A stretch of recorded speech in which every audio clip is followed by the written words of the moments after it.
وعلمنا ما ينفعنا وزدنا علما وبارك لنا في علمنا وارزقنا الإخلاص في القول والعمل كاملا وعلما نافعا لا ينسى وتوفيقا دائما وصحة ويقينا وعافية آمين يا رب العالمين.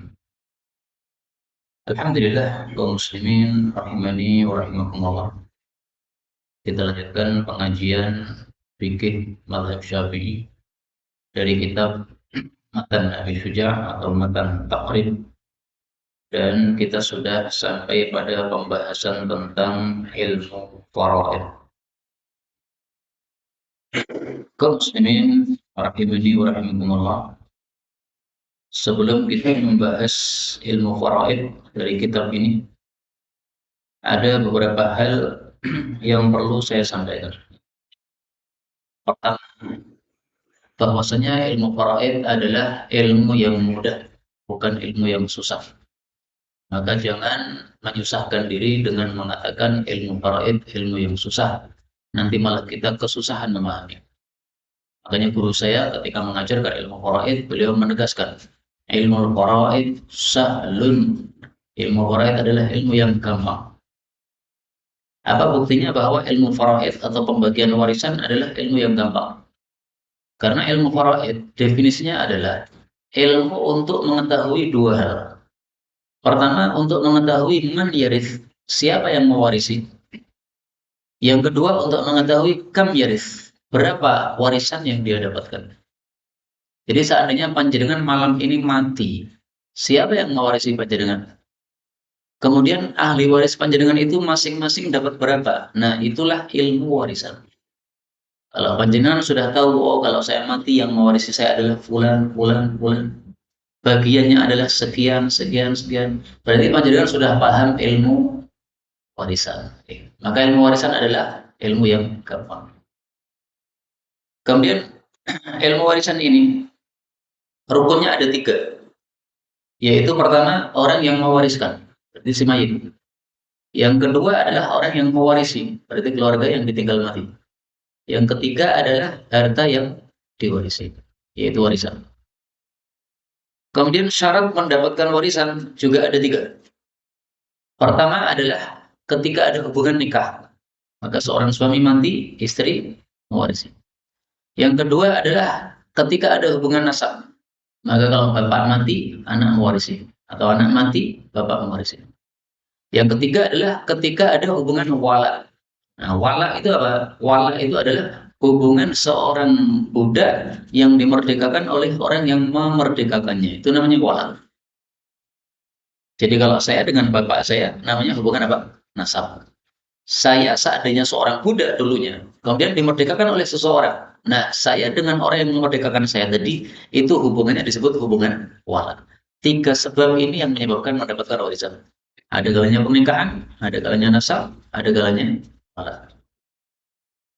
Kemudian mawani atau pencegah mendapatkan warisan juga ada 3. Pertama, orang membunuh orang, maka tidak mungkin mendapatkan warisan. Anak membunuh bapaknya, nggak dapat warisan. Yang kedua adalah ketika beda agama. Bapaknya muslim, anaknya kafir, nggak dapat warisan. Atau sebaliknya, bapaknya kafir, anaknya muslim, nggak dapat warisan. Yang ketiga adalah ketika dia statusnya sebagai budak, maka budak tidak mendapatkan warisan. Bapaknya orang merdeka, anaknya budak. Nah, maka anaknya ini tidak dapat warisan dari bapaknya. Kenapa? Statusnya sebagai budak. Maka rukun warisan ada 3, syarat mendapatkan warisan juga 3, pencegah mendapatkan warisan juga 3. Maka insya Allah ilmunya tidak susah. Kemudian Allah menurunkan dalam Al-Quran ayat-ayat tentang warisan juga cuma 3 ayat. Yaitu bisa antum lihat pada surat An-Nisa ayat 11, yusikumullahu bi auladikum. Kemudian ayat berikutnya yaitu ayat 12, walakum nisfu ma taraka azwajukum. Kemudian surat An-Nisa ayat terakhir yaitu ayat 176, yastaftuna qulillahu yuftikum fil kalala. Maka dalil tentang ilmu mawaris dalam Quran cuma 3 ayat. Asik kan ilmunya ini ya? Syaratnya 3, rukunnya 3, pencegahnya 3, dalilnya juga 3. Adapun dalam hadis-hadis Nabi nanti akan kita tampilkan sebagian darinya apabila diperlukan dalam penjelasan. Baik, itu sebagai mukadimah. Mari kita mulai membahas apa yang beliau Syekh Abu Syuja tulis. Beliau mengatakan Kitabul Faraid, kitab tentang ilmu faraid wal wasaya dan wasiat-wasiat. Dalam kitab faraid ini ada beberapa pembahasan. Pembahasan pertama, beliau mengatakan bayanul warathah, penjelasan tentang para ahli waris. Wal warithuna, dan orang-orang yang mewarisi, minar rijali, dari kalangan laki-laki, asyratun, ada 10. Jadi pada bab pertama ini beliau ingin menjelaskan siapa saja ahli waris. Karena ilmu mawaris adalah tadi mengetahui siapa yang mewarisi dan berapa dia mewarisi. Nah, maka harus kita ketahui siapa yang mewarisi. Yang mewarisi kalau di jumlah total itu ada 17 orang. Jadi mengingatnya mudah.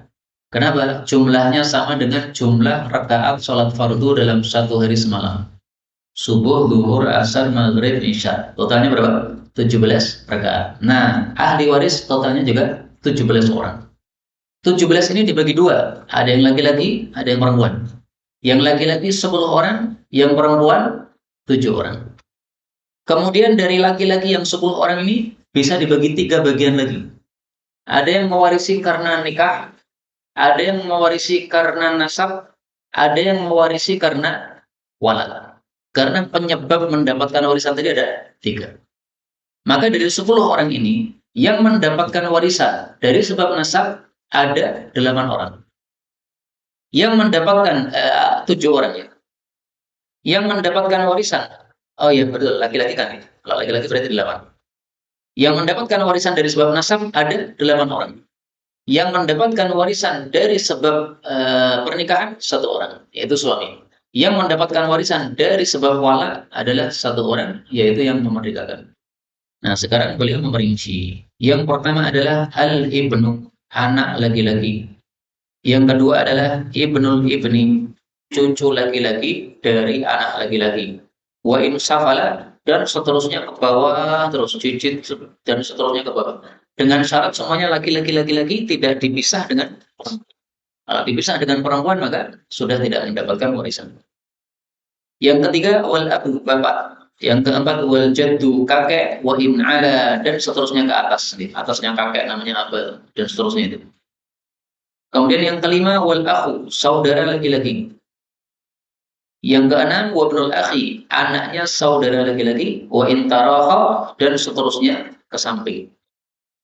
Jadi al-akh ini, saudara ini mencakup 3 macam. Ada saudara kandung, ada saudara sebapak, ada saudara seibu. Semuanya adalah termasuk orang-orang yang mewarisi.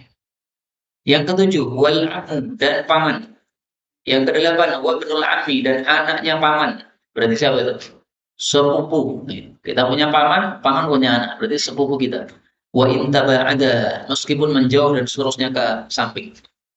Yang ke-9 wazauju, dan suami. Yang ke-10 wal maulal mu'tiq, dan orang yang telah memerdekakan seorang budak.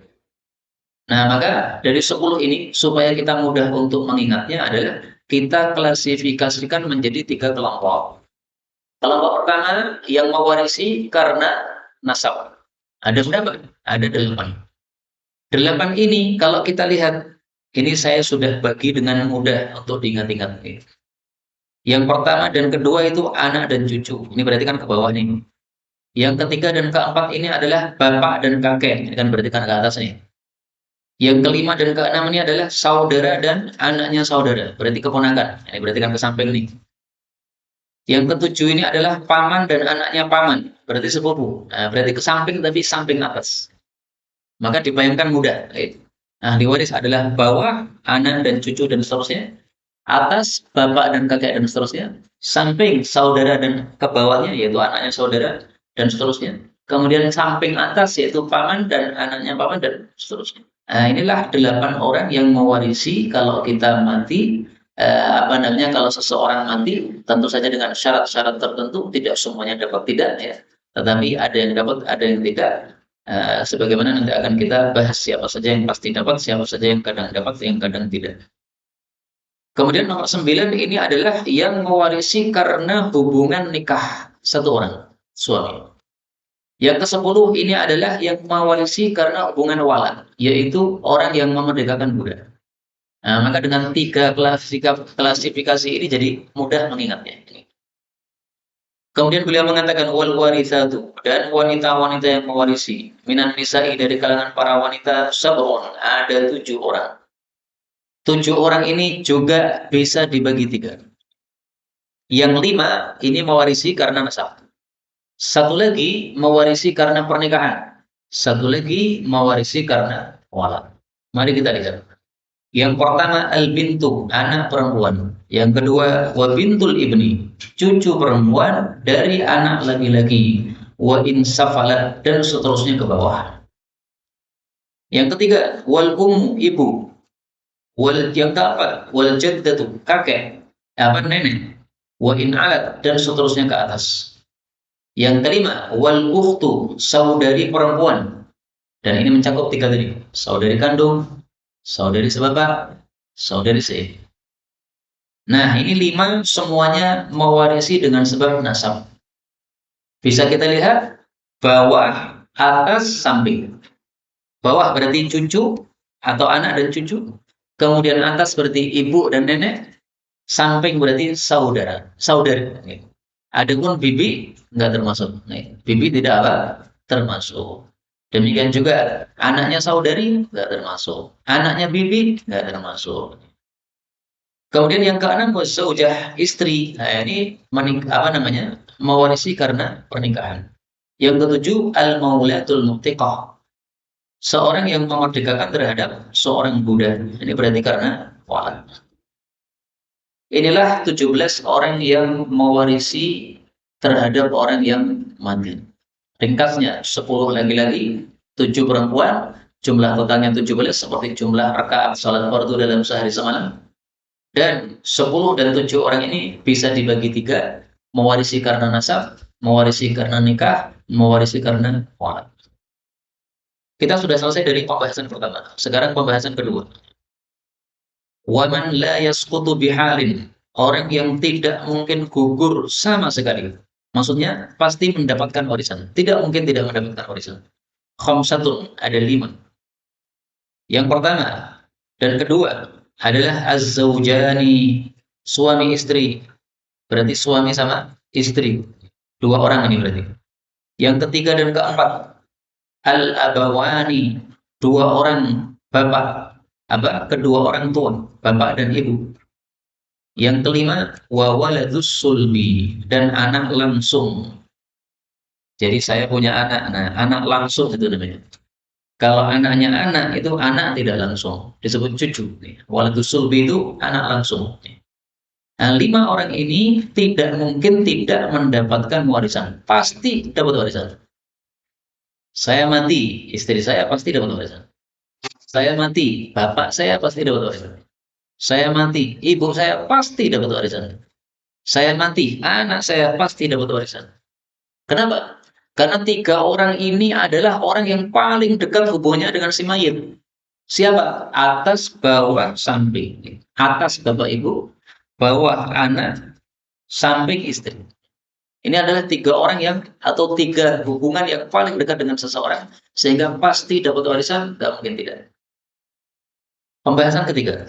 Waman la yarithu bihalin, orang yang tidak mungkin mendapatkan warisan sama sekali. Orang yang tidak mungkin dapat warisan. Sab'atun, ada 7 orang.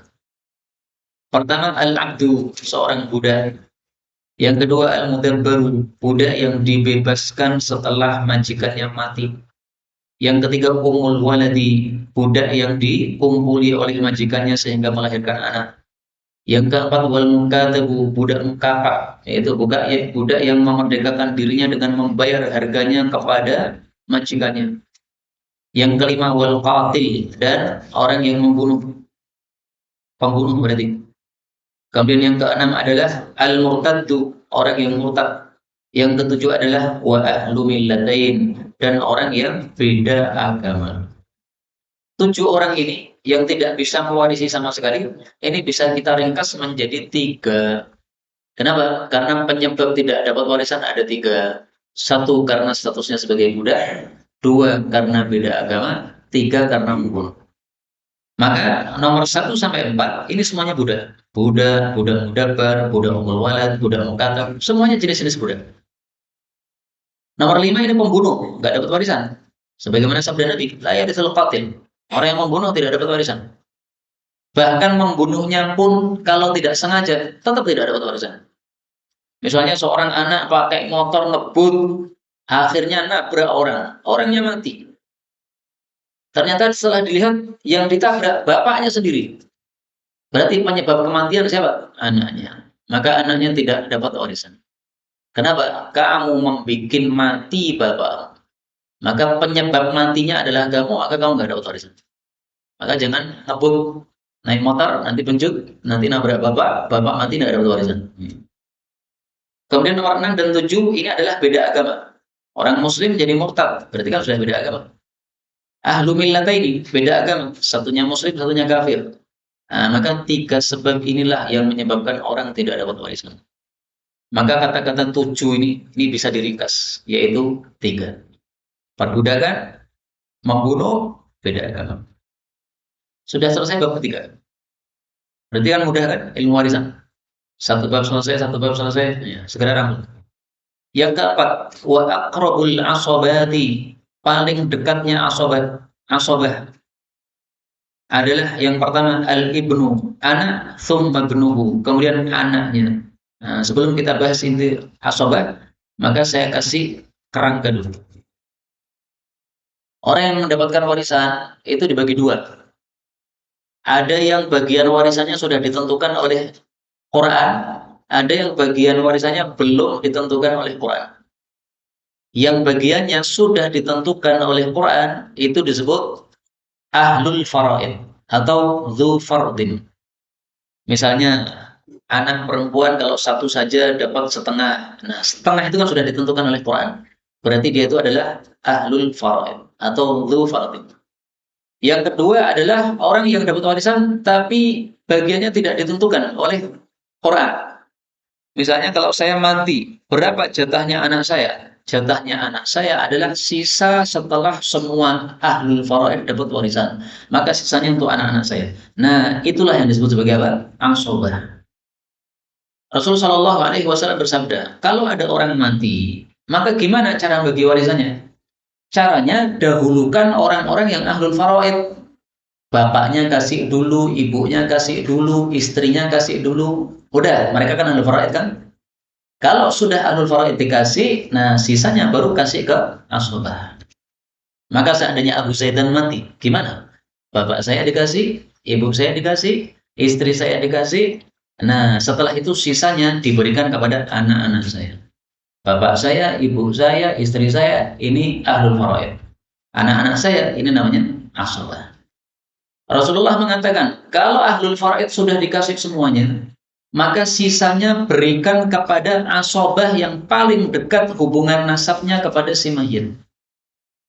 Nah, sekarang untuk mengetahui siapa yang paling dekat hubungan nasabnya kepada saya yang mati, maka inilah pembahasannya. Wa aqrabul asobati. Asobah yang paling dekat hubungannya dengan mayit adalah pertama al-ibnu, anak laki-laki.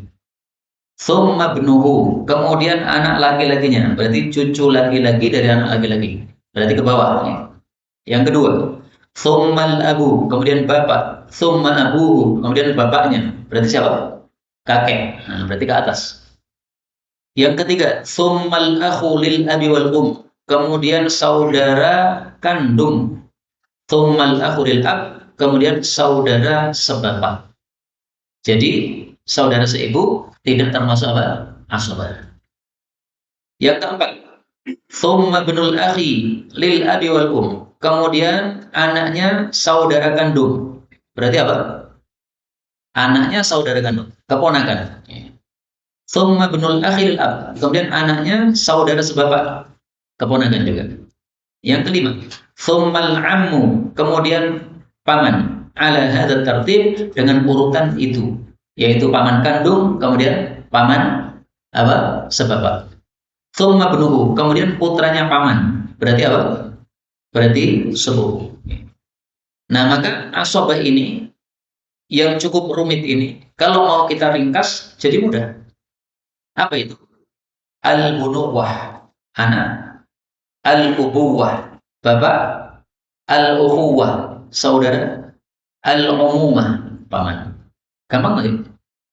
Anak, berarti ke bawah. Itu yang paling dekat nasabnya dengan saya kalau saya mati. Anak saya paling dekat. Kalau anak saya nggak ada, nah berarti kasih kepada bapak, ke atas. Atas nggak ada, maka samping. Saudara-saudara saya yang laki-laki. Nah, itu ukhuwah. Kemudian kalau saudara tidak ada, maka anaknya saudara. Nah, berarti untuk saudara ini bercabang ke bawah. Anaknya saudara. Kalau juga tidak ada, baru yang terakhir adalah al-umumah paman. Berarti nyamping tapi atas. Paman itu kan ke atas. Paman tidak ada, nah, bawahnya anaknya paman. Nah, itulah urutan asobah di dalam ahli waris. Sehingga kalau ada anak, maka tidak mungkin diberikan kepada asobah yang berikutnya. Karena asobah yang terdekat, dialah yang lebih berhak mendapatkan sisa dari warisan tadi. Anak tidak ada, tapi ada bapak. Nah, berarti bapak yang didahulukan. Jangan memberikan kepada saudara. Kenapa? Karena bapak lebih berhak. Demikian urutan dalam masalah asobah ini. Beliau mengatakan fa'in utimatil asobatu. Kalau asobah ini semuanya tidak ada. Bapak nggak ada, apa anak nggak ada, bapak nggak ada, saudara berarti sampai nggak ada, paman juga nggak ada. Barulah fal maulal mu'tiq, maka orang yang sudah memerdekakan dia. Berarti ini dulu asalnya seorang budak, kemudian ketika mati tidak ada ahli warisnya, atau sudah diwarisi oleh ahlul faraid tapi masih ada sisa. Nah, sisanya berikan kepada yang memerdekakan. Kita lanjutkan pembahasan kelima. Wal furudul madhkurah, dan bagian-bagian warisan yang ditetapkan fi kitabillah ta'ala, di dalam Al-Quran. Sittatun, ada 6. Yang pertama an-nisfu, separuh dari warisan. Warubu'u, seperempat. Wathumunu, seperdelapan. Wathuluthani, dan 2/3. Wathuluthu, dan sepertiga. Wasudusu, dan seperenam. Jadi tadi ahli warisan dibagi dua ya. Ada ahli waris yang bagiannya ditetapkan disebut ahlul faraid. Ada yang ahli waris yang bagiannya tidak ditetapkan disebut apa? Asabah. Nah, sekarang ahli waris yang sudah ditetapkan bagiannya. Bagian yang ditetapkan ada berapa? Ada 6. 6 ini kalau mau kita hafalkan sangat gampang. Setengah, separuhnya, separuhnya lagi. Setengah, separuhnya berapa? Seperempat. Separuhnya seperempat berapa? Seperdelapan. 2/3, separuhnya lagi. 2/3, separuhnya berapa? Sepertiga. Separuhnya lagi berapa? Seperenam. Nah, jadi mudah. Setengah, setengah, separuhnya lagi. 2/3, separuhnya 2/3, separuhnya lagi. Jadi gampang. Kemudian pembahasan berikutnya, fan nisfu, maka setengah warisan diberikan kepada siapa? Fardhu khamsatin. Itu adalah bagian warisan untuk 5 macam.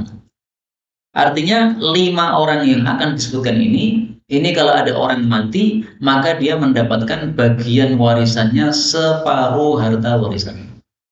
Nah, maka kalau menjadikan pengen dapat warisan separuh, gimana caranya?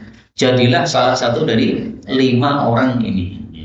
Pertama, al-bintu, satu anak perempuan. Saya mati, saya tidak punya anak kecuali satu tur perempuan. Nah, dia dapat berapa? Setengah.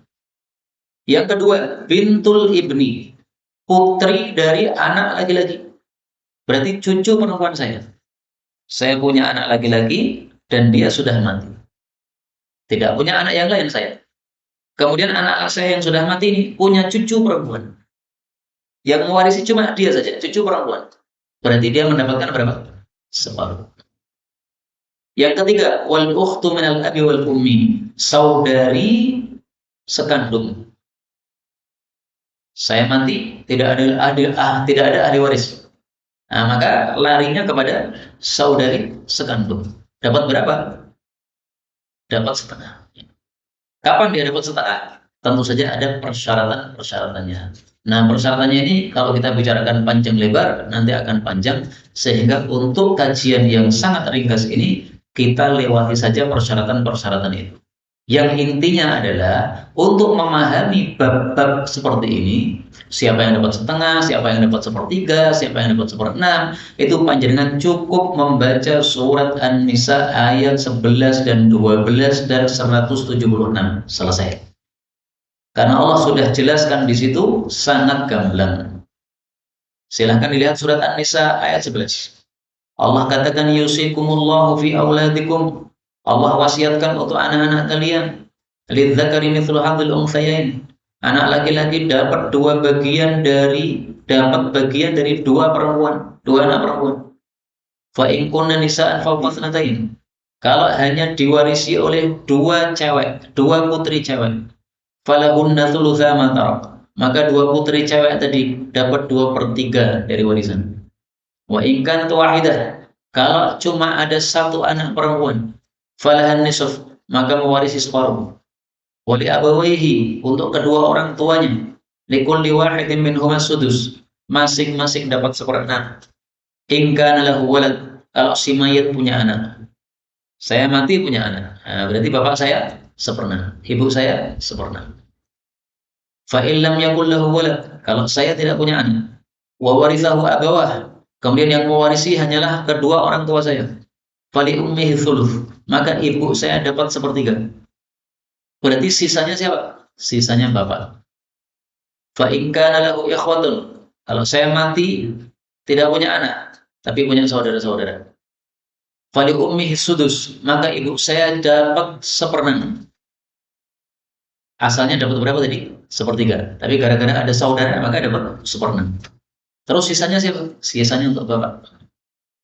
Mim ba'di wasiyati yusa biha aw dain. Tentu saja pembagian warisan itu setelah wasiat si mayit ditunaikan dan setelah hutang-hutang si mayit dilunaskan. Ini kandungan ayat 11. Sangat gamblang dan jelas dan gampang. Kandungan ayat 12 lebih gampang lagi. Allah mengatakan walakum, dan bagi kalian para suami, nisfu ma taraka azwajukum, separuh dari harta warisan istri, illam yakul lahunna walad, kalau istri tidak punya anak. Jadi kalau suami pengen warisannya banyak, gimana? Istrinya tidak punya anak, mandul nggak punya anak. Nah, berarti apa? Warisannya banyak. Hartanya berapa? 2 miliar. Nah, berarti dapat separuhnya. Berapa tuh? 1 miliar. Fa in kana lahunna waladun, kalau si istri punya anak, falakum rubu, maka suami dapat 1/4. Walahunna rubu, istri dapat 1/4. Mimma taraktum, dari peninggalan suami, illam yakul lakum walad, kalau suami tidak punya anak. Fa in kana lakum walad, kalau suami punya anak, falahunna thumun, istri dapat 1/8. Istrinya 4 atau 1 sama 1/8. Jadi kalau istrinya 4, 1/8 bagi 4. Dibagi sama rata.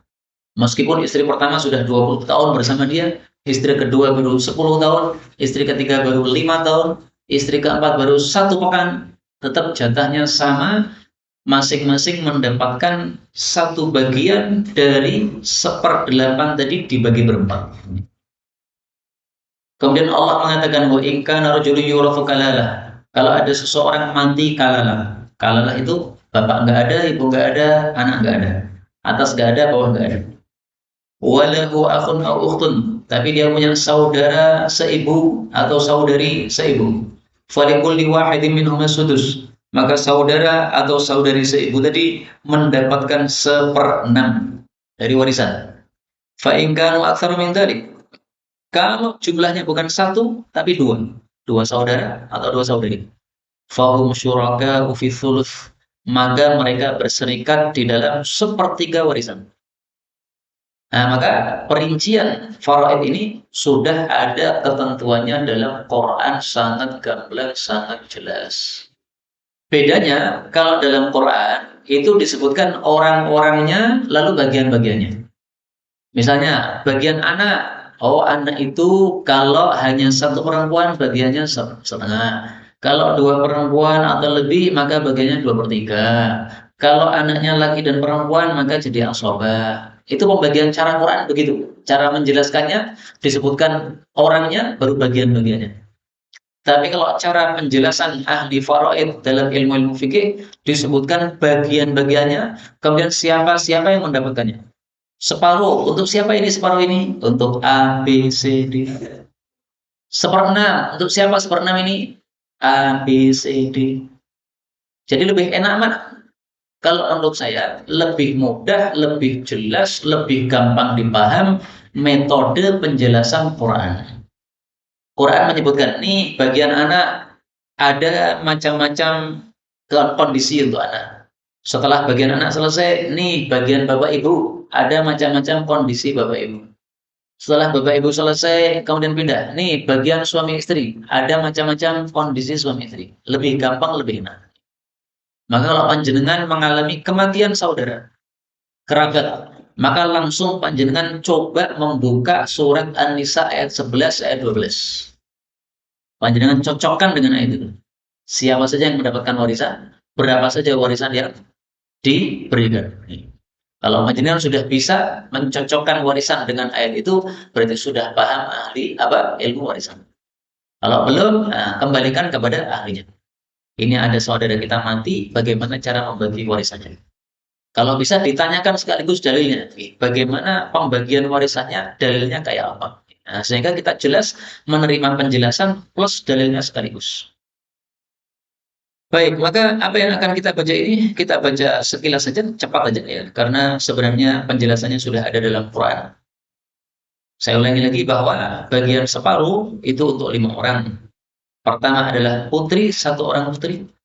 Yang kedua adalah cucu perempuan, 1 orang cucu perempuan dari anak laki-laki. Yang ketiga adalah saudari kandung.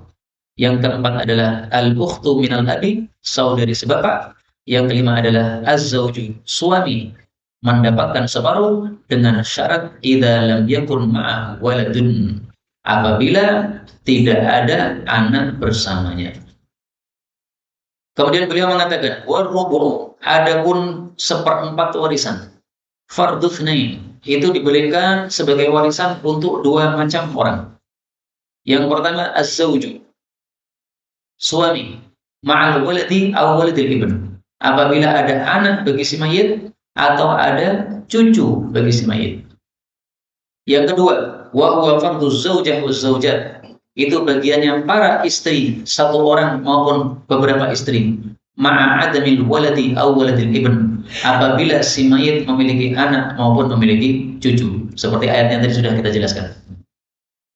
Kemudian wathumun, adapun 1/8 fardhu zaujah wa zaujat, itu bagian untuk istri 1 maupun beberapa istri, ma'al waladi aw waladil ibn, apabila si mayit punya anak atau punya cucu, seperti ayatnya tadi. Yang ke-9, wathulutsani, adapun 2/3 fardhu arba'ah, itu bagian warisan bagi 4 macam orang. Pertama, al-bintain, apabila mati meninggalkan 2 putri cewek atau lebih. Jadi maksudnya 2 putri ini 2 atau lebih. Maka kalau 2, ya 2/3 dibagi berdua. Kalau 3 berarti 2/3 dibagi ber-3. Kalau 4 berarti 2/3 dibagi ber-4. Itu kalau semuanya cewek, semua anaknya cewek. Yang kedua, wa bintail ibn, dan cucu putri dari anak laki-laki. Yang ketiga, wal ukhtaini minal abi wal um, saudari sekandung. Yang keempat, wal ukhtaini minal abi, saudari sebapak. Kaum muslimin rahimani wa rahimakumullah. Saudari sekandung dan saudari sebapak. Ini kalau mau panjenengan pelajari dalilnya, lihat surat An-Nisa ayat terakhir. Jadi tolong diingat-ingat. Ayat 12 Allah bicara tentang saudara atau saudari mayit. Ayat terakhir dari surat An-Nisa juga begitu, saudara atau saudari si mayit. Bedanya apa? Untuk ayat 12 itu saudara atau saudari seibu. Berarti untuk yang ayat terakhir, saudara atau saudari sebapak dan sekandung. Gampang oke ingat-ingatnya. Yang pertama berarti ayat 12 itu saudara seibu. Kenapa didahulukan seibu? Ya, karena ibu kan haknya lebih besar kan daripada bapak kan. Nah, maka didahulukan. Pas nih. Nah, kemudian ayat terakhir dari surat An-Nisa itu saudara kandung atau saudara sebapak. Nah, maka untuk poin 3 dan 4 ini kembalinya kepada surat An-Nisa ayat terakhir. Baik, kita lanjutkan. Wasulusu adapun sepertiga warisan, fardhutsnain adalah bagian warisan untuk dua macam orang. Pertama al-ummu, warisannya ibu, bagiannya ibu, idza lam tuhjab, apabila dia tidak terhalang. Yang kedua, wa walil itsnaini fasa'idan minal ikhwah wal akhwat min waladil untuk dua orang atau lebih dari saudara laki-laki atau saudara perempuan min waladil dari saudara seibu. Waladil itu istilah untuk apa? Saudara seibu. Berarti ayat berapa ini? Ayat 12. Ayat 12 dari surat An-Nisa. Gampang lagi? Alhamdulillah gampang. Berikutnya, wasudusu, adapun seperenam fardu sab'ah itu diberikan untuk 7 macam orang. Yang pertama al-ummu, untuk ibu, ma'al waladi aw waladil ibn, apabila ada anak atau ada cucu bagi si mayit. Aw itsnaini fasa'idan minal ikhwah wal akhwat, atau ada dua atau lebih saudara kandung atau saudara atau saudari si mayit. Maka dalam dua kasus itu ibu mendapatkan seperenam. Yang kedua, wa huwa lil jaddah. Seperenam juga diberikan untuk nenek inda adamil ketika tidak ada ibu, ibunya berarti sudah mati. Yang ketiga, wali bintil ibn, diberikan kepada cucu perempuan dari anak laki-laki ma'a bintis sulbi, apabila bersama dengan anak perempuannya mayit yang langsung, bukan anak cucu tapi anak perempuan langsung. Yang keempat, wa huwa lil ukhti minal ab, juga diberikan untuk saudari sebapak ma'al ukhti minal ab wal apabila disertai oleh saudari sekandung. Yang kelima, wa huwa fardul abi, juga diberikan kepada bapak ma'al waladi aw waladil ibn, apabila ada anak atau ada cucu bagi si mayit. Yang keenam, wa fardul jaddi, dan juga merupakan bagiannya kakek inda adamil ab, ketika tidak ada bapak, bapaknya sudah mati duluan. Yang ketujuh, wa huwa fardul wahid min waladil juga merupakan bagian bagi satu orang dari saudara seibu. Wa tasqutul jadda, nenek-nenek gugur tidak mendapatkan warisan bil apabila masih ada ibu. Wal ajdadu, kakek-kakek gugur tidak mendapatkan warisan bil abi, apabila masih ada bapak. Jadi gini, saya mati, punya bapak, punya ibu. Bapak ibu saya masih punya bapak ibu lagi, berarti nenek kakek saya masih hidup. Nah, maka ketika saya mati, yang dapat adalah bapak ibu saya saja, kakek nenek nggak dapat. Kaidahnya bagaimana? Kaidahnya, ketika seseorang itu hubungannya dengan mayit ada perantaranya, maka perantaranya tadi menggugurkan orang tersebut. Kakek saya hubungannya dengan saya, ada perantaranya? Ada, yaitu perantaranya bapak saya. Maka karena bapak saya masih ada, bapak saya menggugurkan kakek saya. Kenapa? Karena hubungan kakek saya dengan saya itu masih ada perantara, yaitu bapak saya. Maka si perantara menghalangi orang yang lebih jauh. Itu kaidahnya begitu. Demikian juga ke bawah juga begitu. Kalau ada anak, maka cucu berarti nggak dapat. Kenapa cucu nggak dapat? Karena anak hubungannya lebih dekat kepada si mayit daripada cucu.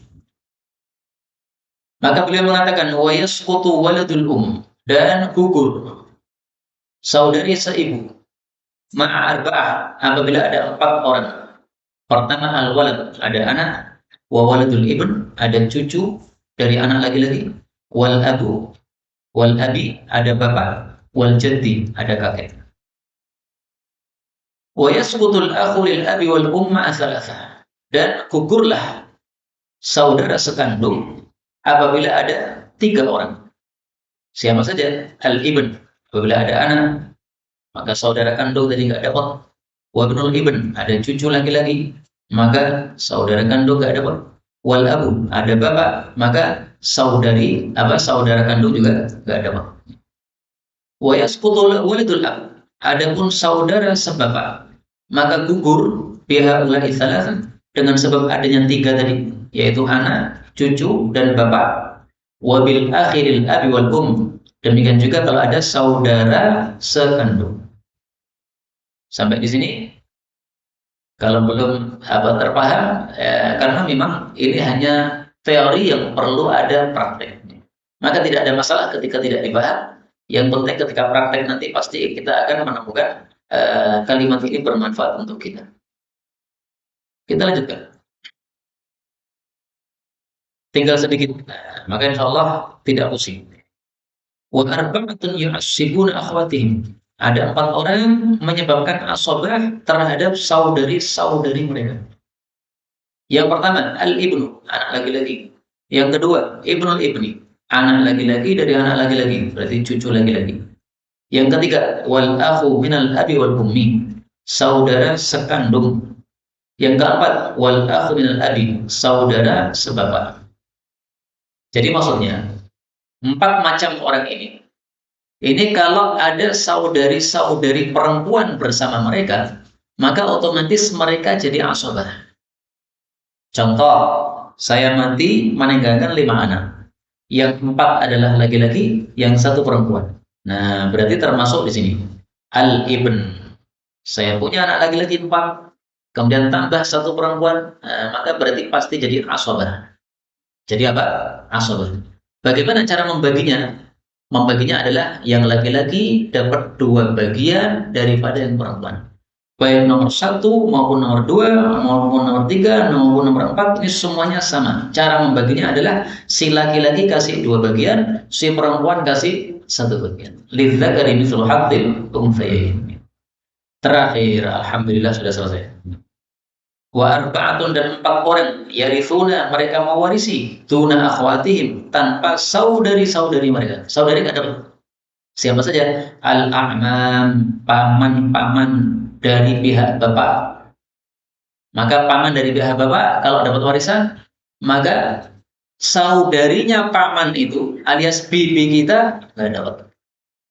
Wa banul a'mam, demikian juga anak laki-laki dari paman-paman dari bapak kita. Berarti apa? Sepupu. Anaknya paman, berarti apa? Sepupu. Yang berikutnya, wa banul akhi, anak-anaknya saudara laki-laki, berarti keponakan. Yang keempat, wa asobatul maulal mu'tik, asobahnya orang yang sudah memerdekakan budak. Inilah kaum muslimin rahimani wa rahimakumullah, ringkasan dari ilmu faraid yang dijelaskan oleh beliau Asy-Syaikh Abu Syuja' rahimahullah ta'ala. Ringkasnya ingin saya tegaskan lagi. Pertama, bahwa ilmu warisan itu tidak susah tetapi mudah. Karena ilmu warisan intinya cuma untuk mengetahui 2. Mengetahui siapa yang ahli waris, siapa yang bukan. Berapa jatah warisan masing-masing dari ahli waris tadi. Mengetahui 2 ini berarti sudah memahami ilmu warisan. Kemudian 3 ayat saja yang Allah turunkan untuk menjelaskan warisan. Berarti nggak rumit. Adapun hadis-hadis Nabi SAW tentang warisan tidak begitu banyak dibandingkan dengan hadis-hadis tentang sholat misalnya, hadis-hadis tentang puasa misalnya, hadis-hadis tentang zakat misalnya. Jauh lebih banyak hadis-hadis tentang sholat, puasa, zakat tadi. Maka ilmu warisan tidak susah, tidak menyulitkan. Tapi kalau kita mau sungguh-sungguh, pasti akan paham terhadap ilmu warisan ini. Wallahu a'lam bishawab. Walhamdulillahi rabbil alamin. Kalau ada pembahasan baik berkaitan dengan tema maupun secara bebas, dipersilahkan. Monggo.